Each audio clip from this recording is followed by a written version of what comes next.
9th class, special subject chapter 1, armed force. Topic is supporting arms and batches and rank. In the previous class हम लोग fighting arms के बारे में पढ़े थे, जिसमें हम लोगों ने आर्मर, इन्फेंट्री और मैकेनाइज इन्फेंट्रीज पढ़े थे. सपोर्टिंग आर्म्स क्या होते हैं? With the help of the fighting arms consist of the following arm and the covered in detail AF3. So artillery, long range weapon guns and motor इसमें आते हैं. Engineers ये ब्रिज कंस्ट्रक्शन और demolition work करते हैं. Army air defence जितने anti craft weapons use होते हैं. फिर है आर्मी एविएशन कॉर्प्स, इसमें हेलीकॉप्टर्स आते हैं. Signal communication wings. Supporting service, ये सपोर्टिंग सर्विस प्रोवाइड करते हैं जितने भी administrative cover to the fighting and supporting arms to carry out their task. The service and the function will be covered in detail in AF7. So army service corps means ration, fuel and transport arrangement करने का work होता है. Army medical corps का काम hospital, field ambulance, medical aid post. Army ordnance corp का मतलब होता है एमिनेशन एंड क्लॉथिंग की अरेंजमेंट करना. Corps of electrical and mechanical engineer का वर्क है repair and recovery. Remount and veterinary corps का वर्क है animal transport. Army of dog units.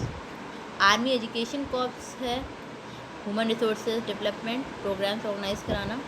The intelligence corp field intelligence होती है. Corps of military police discipline and protocol. जज advocate means army lawyer. Army physical training corp PT instructor, coach sports सब इसमें आते हैं. Defence security of important area. Next चीज़ आता है बैच ऑफ रैंक. तो बैच ऑफ रैंक में इंडियन आर्मी, नेवी और एयरफोर्स सबके प्रोफेशनल यूनिफॉर्म्स होते हैं और उन्हें एक रैंक प्रोवाइड किया जाता है. सो इसमें हम लोग पढ़ेंगे अकॉर्डिंग टू कमीशंस उन्हें रैंक्स दिए जाते हैं. तो there are number of ways in which one could get commission in the army.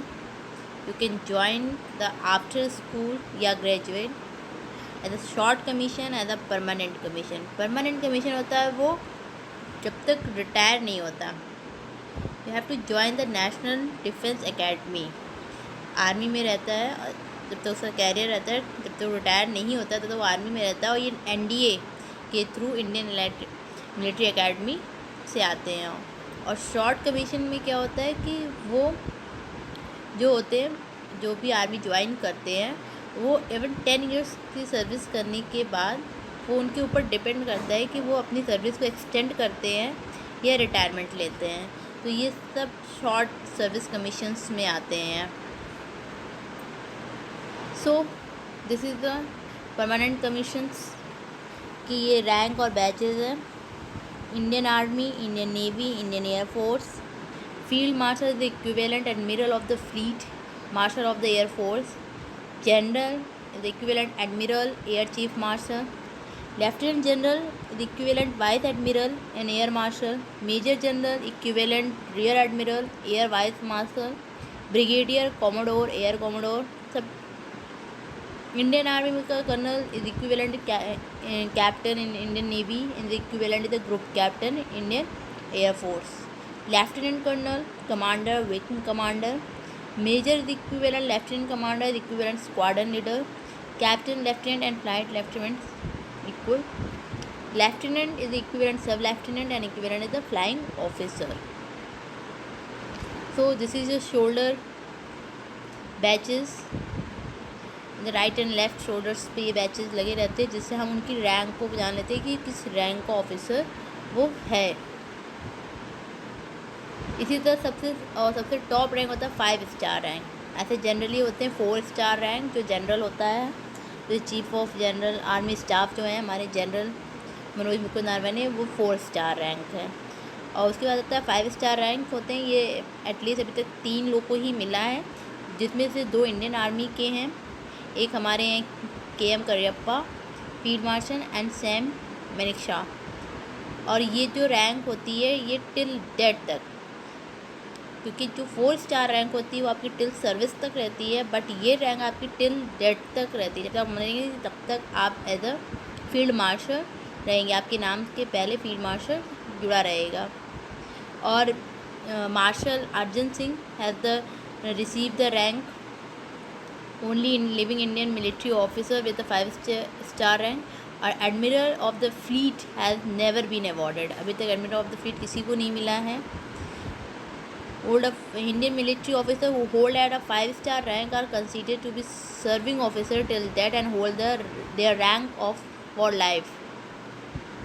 Now look at this, ये लेफ्टिनेंट से स्टार्ट होती है, एक परमानेंट कमीशन जो स्टार्ट होता है वो लेफ्टिनेंट पोस्ट से स्टार्ट होता है। तो इधर 2 star, this is the shoulder batches, इधर 3 स्टार कैप्टन, 1 अशोक चक्र फॉर मेजर, 1 अशोक चक्र and 1 star lieutenant colonel, 2 star and 1 Ashok स्तंभ colonel,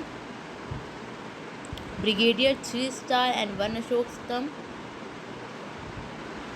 major general sword and कृपाण और 1 star as a major general. Major general से ये स्टार्ट होता है और उसके बाद कृपाण है, स्वॉर्ड है और ये आपका अशोक स्तंभ है लेफ्टिनेंट जनरल।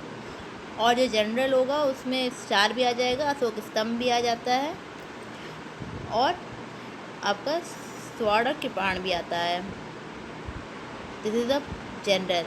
और जब फील्ड मार्शल होती है तो एक पूरी कमल की एक माला होती है, वो आती है, अशोक स्तंभ आता है, स्वॉर्ड और तलवार आता है।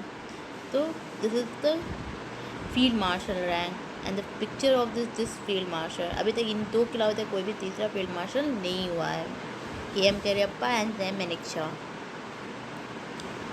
And this is the picture of the Indian army shoulder badge, Indian air force shoulder badge and Indian navy. Look at this, lieutenant, flying officer and sub lieutenant. So you have to show, look at this picture and you have to compare it. Now class, thank you and Jai Narayan.